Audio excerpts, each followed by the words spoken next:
नमस्कार, आप देख रहे हैं गुड मॉर्निंग टीवी और मैं हूं आपके साथ छवि। रीवा के मऊगंज नगर परिषद से आज सिस्टम को शर्मसार करने वाली तस्वीर सामने आई है, जहां पर मानवीय संवेदनाओं से इतर एक पिता अपनी बेटी के इलाज को लेकर 8 घंटों तक कंटेनमेंट जोन के भीतर फंसा रहा और अंततः कड़ी मशक्कत के बाद रात 11 बजे कंटेनमेंट जोन की जाली तोड़कर खुद से अपने बच्ची को हाथ ठेले में लेकर वह अस्पताल पहुंचा। हालांकि अस्पताल पहुंचने के तुरंत बाद ही बेटी का इलाज शुरू हो गया और अब वह खतरे से बाहर है।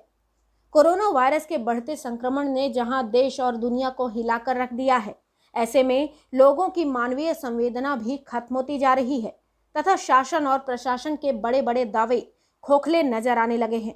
ऐसा इसलिए भी कहना उचित है क्योंकि लगातार प्रशासनिक अमले के द्वारा लोगों की जिंदगियों को लेकर बेपरवाही बढ़ती जा रही है।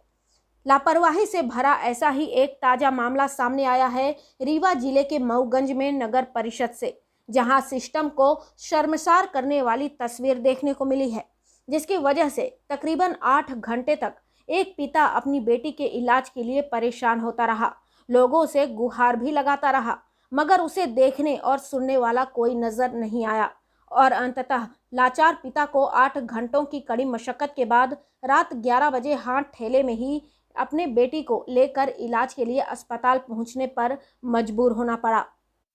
दरअसल मऊगंज नगर परिषद के वार्ड नंबर 8 में एक युवती छत से नीचे गिर गई थी, जिस पर उसका पैर बुरी तरह टूट गया और पैर की हड्डी तक बाहर निकल आई थी।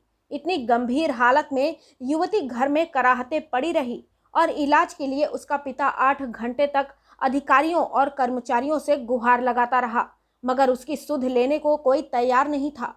जिसके बाद लाचार पिता अपने पड़ोसियों की मदद लेकर अपनी बेटी को हाथ ठेले में लेकर अस्पताल पहुंचा।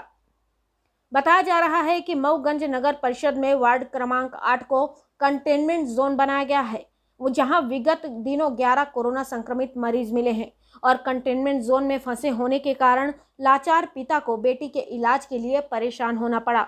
वजह यह रही कि प्रशासनिक अधिकारियों की लापरवाही के चलते कंटेनमेंट जोन में निगरानी नहीं रखी गई, जिसके कारण लगातार लोग परेशान भी हो रहे हैं। फिल्म लेकर गई, सब दिखाए, फिर हुआ उनसे सब कुछ व्यवस्था हुआ। दिन भर जाली के कारण कोई व्यवस्था नहीं हो पाई। कितने बजे आप यहाँ से लेके गए उनको? 9 बजे रात में? हाँ, जब दिन में कोई व्यवस्था नहीं हुई तो कहाँ कै बजे गिरी हैं? 8:30 बजे दिन। 8:30 बजे सुबह गिरी हैं? हाँ। और रात को आप शाम को लेके गई हैं? हाँ, 9:30 बजे। हमारे घर में शायद इनकी पत्नी गई थी और काफ़ी रो रही थी। हमारे फैमिली वालों ने फ़ोन लगाया। मैं किसी कार्यक्रम में शायद बन्ना जी के यहाँ गया हुआ था। शाम 7 या 8 बजे मैं पहुँचा, तो जैसे ही मऊगंज पहुँचा तो मेरे पास फ़ोन आया कि एक महिला आई थी, काफ़ी रो रही थी और वो मतलब कुछ उसकी बच्ची छत से गिर गई है, काफ़ी गंभीर चोट है। तो मैं तुरंत घर नहीं गया और सीधे यहीं पे आया। देखा तो बच्ची काफ़ी चिल्ला रही थी और रो रही थी, काफ़ी दर्दनाक, मतलब उसकी हड्डियां जो टूट के हैं उसकी जांघों में घुसी हुई थी। तो मेरे को समझ में आया, क्योंकि मैं मेडिकल फील्ड से भी रह चुका हूँ, एक्चुअली मैं मेडिकल कर भी चुका हूँ, तो मैंने देखा उसको, मैं समझ गया इसको तुरंत ट्रीटमेंट की ज़रूरत है। जाली के कारण जो मुझे मतलब पता चला मोहल्ले वालों के कारण, जाली के कारण ये ले जाने में डर रहे थे, जबकि अभी परसों नरसों जब जाली लग रही थी तो मैंने साफ एसडीएम साहब पूरी फोर्स थी कि जाली आप लगवा रहे हैं, लेकिन यहाँ ज़रूरत नहीं है, यहाँ ना मोहल्ले में इस तरफ कोरोना है ना कुछ है, आप जाली लगवाइए जहाँ कोरोना फैला हुआ है। तो वो नहीं माने, बोले नहीं हम आप सारी व्यवस्था करेंगे, अगर कोई बीमार होगा तो हम ले जाएंगे तुरंत, और अगर कोई पानी की व्यवस्था होगी तो हम कराएंगे। कल 3 दिन बाद तो एक तो पानी पे पहुँचाए, फिर ये घटना भी घट गई, जो मैं उनसे बात किया वो घटना भी घट गई।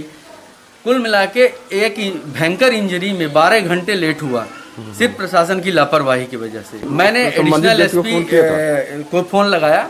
एडिशनल एसपी साहब काफ़ी एक्टिव आदमी है, उनका कहीं पे भी बात चल रही थी तो मैं समझ गया। मैं तहसीलदार साहब को फ़ोन लगाया, वो फ़ोन नहीं उठाए। फिर मैंने कहा इनको फ़ोन लगाने से अच्छा है कि कम से कम इमरजेंसी में ये जाली वगैरह खोल के और ठेला में लदवा के इनको हॉस्पिटल पहुंचाया गया। अस्पताल कम से कम 9 सवा 9 टाइम हो रहा था। बताया कि ऐसी स्थिति है, ये गुप्ता परिवार काफ़ी गरीब है, इनको किसी तरह मदद करके इनको पहुंचाया जाए। तो ये लापरवाही पूरी एसडीएम और प्रशासन की है। इसके बारे में नगर पालिका को या किसी भी को भी बताया भी नहीं गया कि मतलब ऐसी स्थिति है, नहीं तो जाली हटवा करके उसको वहाँ तक अस्पताल तक पहुँचाया जाता। अगर किसी कर्मचारी को या हमको या एसडीएम को या किसी नागरिक को बताया जाता या वहाँ के गणमान्य नागरिक है वहाँ के लोग बता देते, तो जाली तो एक माइक्रो कंटेनमेंट की जाली है, बांस बल्ली पर टिकी है, उसको हटा करके हम उसको हॉस्पिटल पहुंचवा देते, कोई दिक्कत नहीं। कोई कर्मचारी वहाँ तो नहीं कंटेनमेंट एरिया में कर्मचारी रहते हैं ना, एक माइक्रो कंटेनमेंट है, वो तो वैकल्पिक व्यवस्था है कि लोगों की मर्यादा के लिए कि लोग अंदर रहें। वैसे तो हम पर डे वार्ड नंबर 5 और 6 में जाली को हटाकर पानी का परिवहन कर रहे हैं, तो टैंकर अंदर जाते हैं, उनको लेके बाहर आते हैं। अगर ऐसी कोई स्थिति थी तो लोगों को बताना चाहिए था। ऐसा कुछ भी नहीं है, किसी के अगर फ़ोन आया हो मेरे मोबाइल में या किसी जिम्मेदार कर्मचारी के मोबाइल में तो बता दिया जाए। बिल्कुल ऐसी कोई बात तो नहीं मिली, जानकारी हुई किसी को। अच्छा, घटना की जानकारी आपको कब हुई? घटना की जानकारी आज सुबह हमको हुई है, जब मैं घूम रहा था बाड़ों में, तो लोगों ने बताया कि ऐसी स्थिति हो गई है, लेकिन वो रात को बताया। ठेले में लेके? हाँ, ये तो नहीं बताया कि ठेले में लेके गए हैं हॉस्पिटल, लेकिन ये बताया कि मतलब ऐसी घटना हो गई है तो यहाँ से निकाला गया है। हम कहीं जाली भी खोली जा सकती थी भाई, जाली खोल कर उनको ले जाते आराम से। इसके लिए मतलब हम ऐसे कर्मचारी, मेरा खुद का नंबर है लोगों के पास, अगर कोई ऐसी स्थिति होती है तो तुरंत मैसेज करें या फ़ोन कर दें, वैकल्पिक व्यवस्था की जाएगी जो भी होगी। खबर में फिलहाल इतना ही, और भी खबरों के अपडेट्स के लिए आप बने रहिए गुड मॉर्निंग टीवी के साथ। नमस्कार।